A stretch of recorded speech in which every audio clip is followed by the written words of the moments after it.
یہ قائد اعظم کے ساتھ ان کے معالج ڈاکٹر پٹیل ہیں.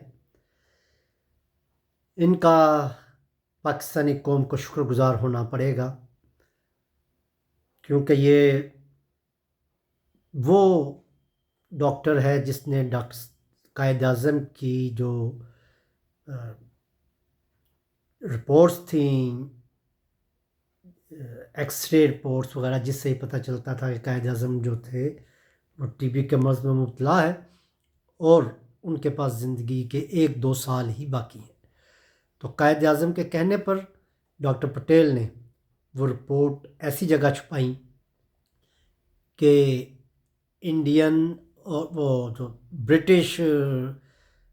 خفیہ ایجنسی تھی ان تک کو بھنک نہ پڑی، اور اس طرح پاکستان کو اگر یہ رپورٹس کا پتہ چلتا تو پھر شاید پاکستان نہ بنتا.